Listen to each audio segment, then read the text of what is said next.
In a sun-drenched village, nestled between wide green fields and winding rivers, where the rooster's crow greeted each dawn, lived a boy named Ramanujan. He was bright, quick on his feet, and had never learned how to wait. He was always in a hurry, rushing through breakfast, interrupting his teachers, and tapping his foot every time his mother made him wait. "Why is everything so slow?" he'd often grumble. His mother would smile and say, "The world moves at the pace of growth, not impatience." But Ramanujan never listened. He wanted everything now. He wanted his rice to cook faster, his dog to stop limping right away, and the guava tree in their backyard to bear fruit, even though it was barely taller than him. One hot afternoon, when his restlessness had reached its peak, Ramanujan stormed off into the nearby forest, muttering about how the village was too quiet and too slow for someone like him. He walked deeper than he ever had before, until the path disappeared and the trees grew close together, like a secret whispered among them. There, in a clearing dappled with sunlight, he saw an old man sitting quietly in front of a patch of dry earth, digging into the soil with his bare hands. Curious despite himself, Ramanujan walked closer.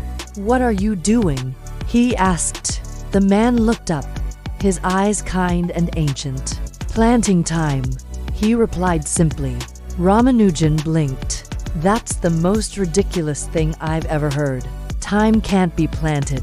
The old man only smiled and held out a small, gray seed that shimmered faintly in the light. "Take it," he said, "but know this. It will only grow if you stop rushing." Ramanujan hesitated, then took the seed and slipped it into his pocket, half convinced it was a prank. That night, he planted it in a pot outside his window, barely believing in it, and went to bed. Days passed, then weeks. The pot remained empty. Ramanujan forgot about it as life swept him up in his usual whirlwind of impatience. He grew frustrated when his dog's leg healed slowly. He snapped at his younger sister when she couldn't tie her braid quickly enough. He groaned at the long wait for festivals and school holidays, his world a constant race against the clock. But then, things began to change, subtly at first.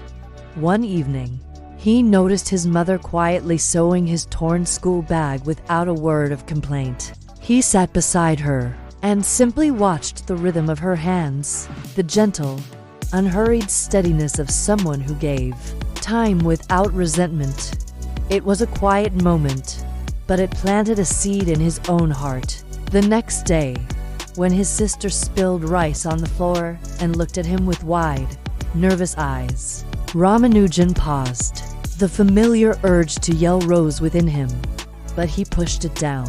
Instead, he knelt and helped her pick up each grain, making her giggle through her tears. A small act of patience, but it felt strangely good. That week, his teacher asked him to help a younger boy with his reading. The old Ramanujan would have brushed it off as a waste of his precious, fast-moving time. But this time, he agreed. He sat with the boy every afternoon under the banyan tree, slowly helping him sound out each word, celebrating every small victory. Without even realizing it, his feet stopped tapping. His voice grew softer. His thoughts no longer raced ahead of the present moment. He was learning to be where he was. One morning, as the first gentle rain of the season fell upon the earth, Ramanujan glanced out his window and gasped. The pot that had stayed empty for so long now held a fragile green sprout. Its tiny leaves shimmered with the same magical glow as the seed the old man had given him. He ran into the forest, his heart pounding, following the old path until he found the sun-dappled clearing again. The old man was there, waiting, as though he had never moved. Ramanujan held out his hands, his voice a whisper. "It's growing." The old man smiled, his eyes twinkling. "Then so are you." The wind stirred the trees, and Ramanujan felt something heavy lift from his chest. He understood now. Time wasn't an enemy to be chased or beaten. It was a friend, a teacher, a river that only flowed well when we moved with it, not against it. It was a garden that needed care. From that day on, Ramanujan lived differently. He still ran and laughed and dreamed big dreams, but he no longer demanded that the world hurry up for him.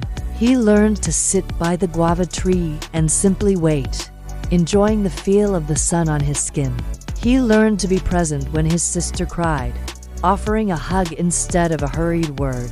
He learned to speak softly to his dog and gently to his mother, appreciating the slow, steady rhythm of their lives. And one day, when the guava tree finally gave its first, perfect fruit, he plucked it with quiet, reverent hands and smiled, not because it came quickly, but because it came when it was meant to. In that moment, he understood that planting time wasn't about magic seeds or ancient men in forests. It was about planting patience in your own heart. It was about love and the profound beauty of letting things grow when they're ready, not just when we say so. Thank you so much for watching. I hope this story brought a little peace to your day. If you enjoyed it, please consider liking this video and subscribing for more stories that warm the heart. See you next time.